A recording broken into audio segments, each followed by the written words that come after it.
सच में दोस्तों, इजराइल जैसा चालाक देश शायद दुनिया में दूसरा कोई नहीं है।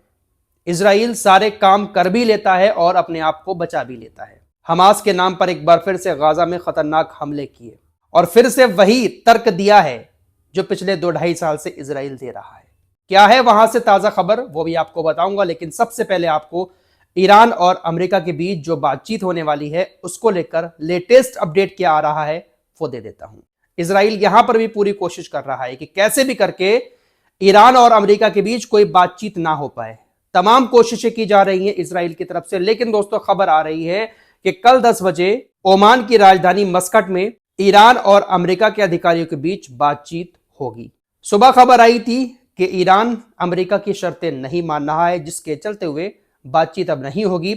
लेकिन अभी कुछ देर पहले की खबर है, ईरान के विदेश मंत्री की तरफ से इस बात का ऐलान किया गया है कि कल 10 बजे मस्कट के अंदर ईरान के अधिकारी अमेरिका के अधिकारियों से बात करेंगे।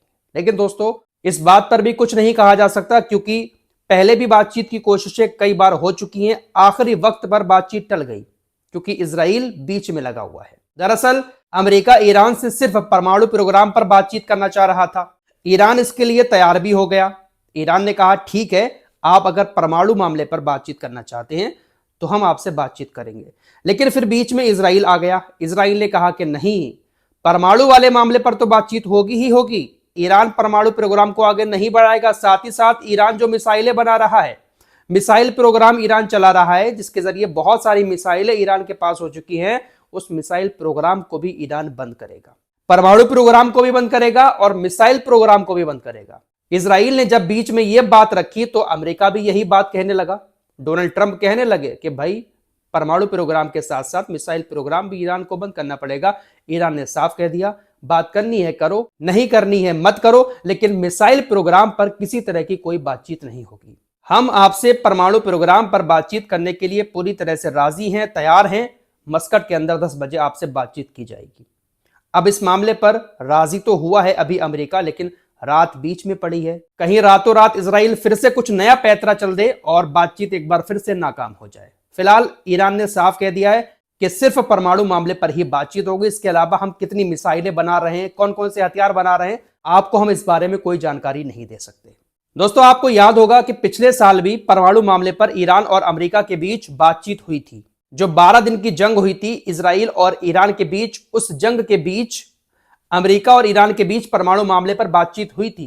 तो अब ये जो कल बातचीत होने जा रही है, इस बातचीत को नए सिरे से शुरू नहीं किया जाएगा, बल्कि पिछले साल परमाणु मामले पर जहां से बातचीत शुरू हुई थी और जहां पर जाकर खत्म हुई थी, जहां पर खत्म हुई थी उसी के आगे से बातचीत को शुरू किया जाएगा। लेकिन फिर आपसे कहना चाहूंगा कि कोई पता नहीं है बातचीत हो पाए कल ना हो पाए।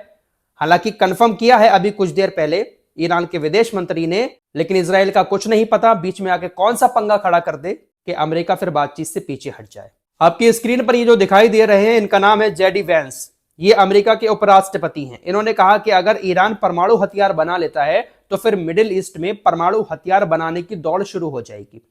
ईरान के बाद फिर सऊदी अरब परमाणु हथियार बनाने के लिए आगे आ जाएगा और मिडिल ईस्ट के जो देश हैं, अरबी देश, वो सभी देश परमाणु हथियार बनाना शुरू कर देंगे और ये दुनिया के लिए काफी खतरे वाली बात हो जाएगी। इनके पास 5000 परमाणु हथियार रखे हुए हैं, उससे दुनिया को खतरा नहीं है।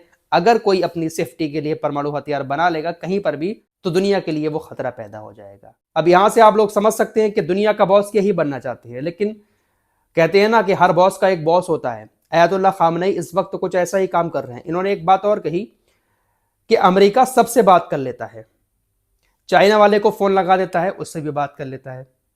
उत्तर कोरिया, जिससे हमारी बनती भी नहीं है, हम फोन पर उससे भी बात कर लेते हैं।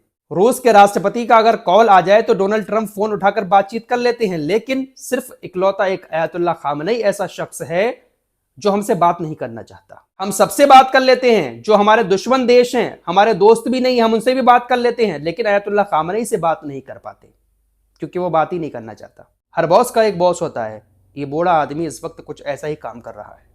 दोस्तों भले ही ईरान और अमेरिका के बीच कल बातचीत हो जाए, वैसे उम्मीद नहीं है कि पूरी तरह से बातचीत हो पाएगी। अगर हो भी जाती है फिर भी फाइनल डिसीजन नहीं निकलेगा, क्योंकि इजराइल नहीं चाहता है कि किसी भी तरह का कोई भी समझौता ईरान के साथ हो। इजराइल यही चाहता है कि कैसे भी करके ईरान पर हमले हों।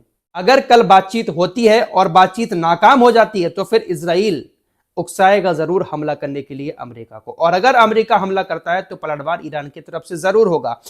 इजरायली चैनल 12 की तरफ से यह खबर बताई गई है कि सऊदी अरब ने स्टेटमेंट दिया है कि अगर आप पलटवार करोगे, ईरान से कहा कि अगर अमेरिका के हमले के बाद आप पलटवार करोगे हमारे देश में जो सैन्य अड्डा बना हुआ है अमेरिका का, तो हम किसी तरह का कोई भी बचाव नहीं करेंगे, हम आपको पलटवार करने देंगे। शर्त यही है कि आपके पलटवार में, आपके हमले में किसी सऊदी अरब के नागरिक की जान नहीं जानी चाहिए। यह दावा इजरायली चैनल 12 की तरफ से किया गया है। वजह सिर्फ यही अरबी देश है जो अमेरिका हमला नहीं कर पा रहा है। अगर ये अरबी देश खुले तौर पर यह कह दें कि हां आप हमला करो, अमेरिका से अगर कहें तो अमेरिका हमला जरूर करेगा, लेकिन थोड़ी सी हुड़की दे रहे हैं ये अरबी देश, तो अमेरिका हमला नहीं कर पा रहा है। खबर फारस की खाड़ी से आ रही है जहां पर ईरान की IRGC ने 2 जहाजों को जब्त किया है। ईरान का कहना है कि ये दोनों जहाज तस्करी करके ईंधन ले जा रहे थे। 15 क्रू विदेशी मेंबर इस पर शामिल थे, सबको गिरफ्तार कर लिया है। ईंधन की बात चली है तो थोड़ी सी खबरें आपको ईंधन से जुड़ी, तेल से जुड़ी बता देता हूं। दरअसल चाइना जो है वो अब तक वेनेजुएला से तेल खरीद रहा था, लेकिन वेनेजुएला को अब अमेरिका ने अपने कब्जे में कर लिया है, तो चाइना ने अब वेनेजुएला को छोड़कर ईरान से ज्यादा तेल खरीदना शुरू कर दिया है। अब उसी को रोकने के लिए डोनाल्ड ट्रंप ने चाइना से बात की है, चाइना के राष्ट्रपति से, कि आप ईरान से तेल मत खरीदो। डोनाल्ड ट्रंप चाहते हैं कि ना तो ईरान से तेल खरीदा जाए और ना ही रूस से तेल खरीदा जाए, वेनेजुएला से तेल खरीदा जाए जो इस वक्त अमेरिका के कब्जे में है। फिलहाल देखते हैं कि अमेरिका ईरान के बीच कल बातचीत हो पाती है, और बातचीत अगर होती है तो उसमें रिजल्ट कैसा निकलता है। फिलहाल चांसेस बहुत कम है पॉजिटिव रिजल्ट आने के। गाजा की तरफ चलते हैं। गाजा में लगातार अब इजरायली सेना हमले कर रही है। सीज फायर लागू है, लेकिन फिर भी इजरायली सेना गाजा में हमले कर रही है, जिसमें लोगों की जान भी जा रही है। 4 फरवरी 2026 को गाजा सिटी में इजरायली सेना ने शाती शरणार्थी शिविर पर हमला किया था, जिसमें कुछ लोगों की मौत हुई। इजराइल डिफेंस फोर्सेज ने रेफ्यूजी कैंप पर हमला करने के बाद कहा कि हमारे इस हमले में हमास का एक बड़ा कमांडर अल हबीब मारा गया। इसके अलावा हमने इस हमले में इस्लामिक जिहाद के अली राजियाना को भी मार गिराया। इजराइल की जो आंतरिक खुफिया एजेंसी है उसकी तरफ से हमला करने के बाद दावा किया गया कि हमने हसन अल हबीब को जो मारा है शरणार्थी शिविर पर हमला करके, ये वो बंदा था जो 7 अक्टूबर 2003 के हमले में मास्टरमाइंड था। दोस्तों ये कोई नई बात नहीं है। पिछले 2-2.5 साल से इजराइल जब भी हमला करता है किसी भी शिविर कैंप पर, जिसमें बहुत सारे बेगुनाह लोग भी मारे जाते हैं, बच्चे मारे जाते हैं, तो हर हमले के बाद यही स्टेटमेंट आता है कि इसमें एक बड़ा कमांडर मारा गया और एक ऐसा शख्स मारा गया जो 2003 के हमले का मास्टरमाइंड था। कितने मास्टरमाइंड थे भाई? पिछले 2-2.5 साल से जितने भी लोग मारे गए हैं सबको मास्टरमाइंड बताया है। तो 2 आतंकी मारे गए और उसके साथ कुछ और लोग भी गए। हमले को जस्टिफाई करने के लिए यह कहा गया कि 2003 के मास्टरमाइंड इसमें मारे गए हैं।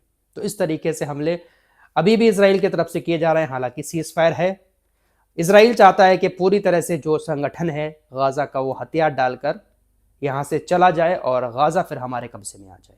जो गाजा को बचाने की बातें चल रही हैं डोनाल्ड ट्रंप की तरफ से, उन बातों को भी नेतन्याहू नहीं मान रहा है।